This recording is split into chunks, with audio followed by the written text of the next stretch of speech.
Yan, red check lock. Nagparouting tayo mga kalapatids para hindi makapasma ang muscle ng ating mga ibon. So yan, nagbi-blurred. Yan, time check tayo mga kalapatids, 7:06. Yan si Blue Bar, si MM.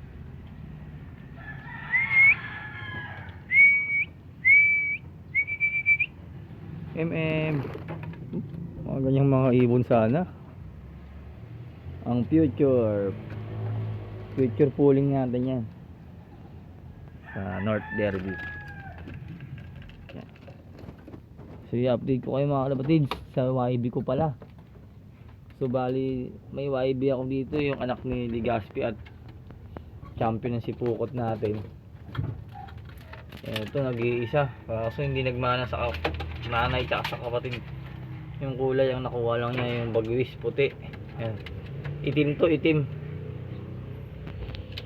Kulay Batman. Yan. Bali 7 days na siya mga kalapatid simula na wala yung nanay niya. Dalawa sila, yung isa na apakan, namatay. Kaya tingin ko barako to. Namatay yung maliit eh. Yan, ang gaganda ng poops nila, ang lalaki. Ayan solid. Ang lalaki. So yan, pinarondo ko muna bago ako pumasok. Yan.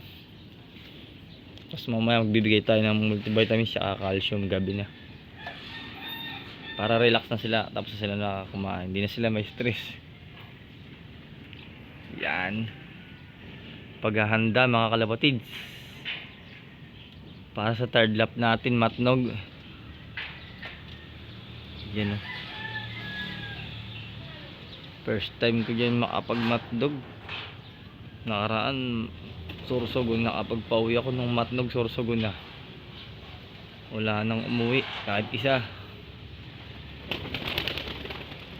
Alala mo ba si Blue Bar? Anak ng mga ganong ibon sana. Yung mga salampak.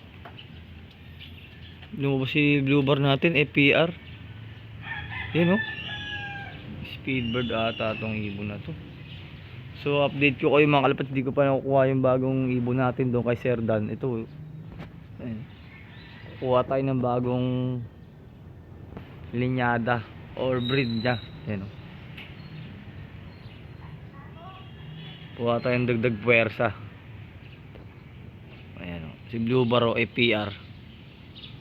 Mag-iisa lang yan. So time check tayo mga kalapatids, 7:09 na. Okay lang yan, maliligo pa naman tayo.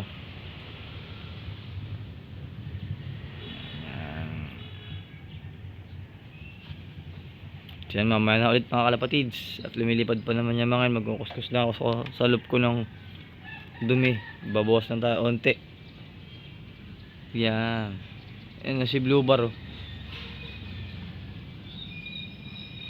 Speedbird to, tingin ko. Welcome back mga kalapatids. Yan, pakain na tayo mga kalapatids. Yan, time check tayo, 7:17 mga kalapatids. Yan, yung ibang mga pasaway doon pa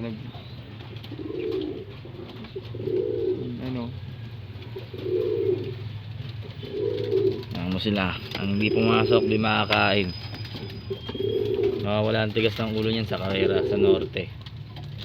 Kaya si 6'5 ilalaro ko yan. Si 6'5, si 014, tsaka yan si Pencil Blue Bar White.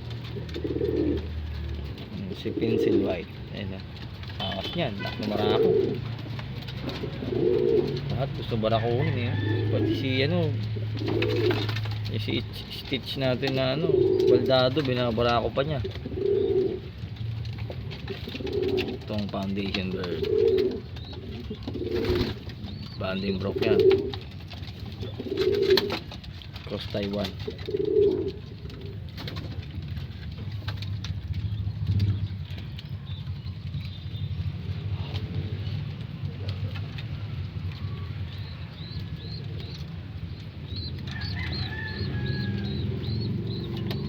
YB natin ko papasok ah.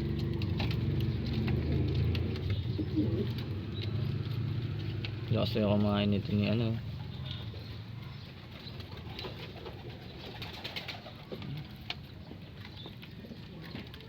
Yung YB natin nagligaliw na naman.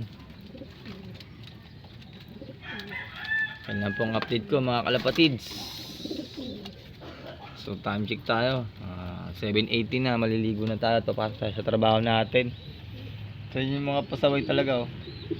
Yan si 014 lalaro ko ulit yan. Walang pasaway yan. Sumalpok kasi ng south yan kaya hininto natin, di ba? Pinakita ko naman sa inyo. Wasak yung dibdib niyan. Bigla siyang nanghina. Nahihirapan ibon. Sayang, bali 3 sana ilalaro natin. Ito si MM oh, pag yan oh, pares niyan eh. Subukan si MM sa norte. Hindi natin kung magtatamasa tayo o magtatamasa tayo sa palakasan kumain. Kaya nagpasok tayo mga dalawang makulit. Ito naghahabol kasi ito.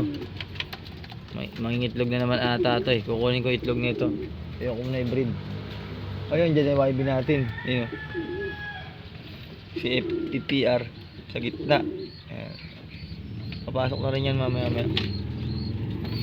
So yun lang po update ko mga kalapatids. Good luck po sa Friday loading natin.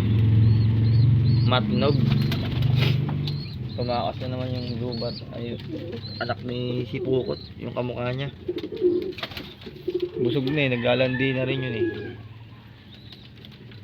So yun mga kalapatids, good luck po sa loading natin sa Friday sa Matnog. Sana po makapagpaklak tayo kahit ganong kalayo na. Susubok tayo ulit mga kalapatids.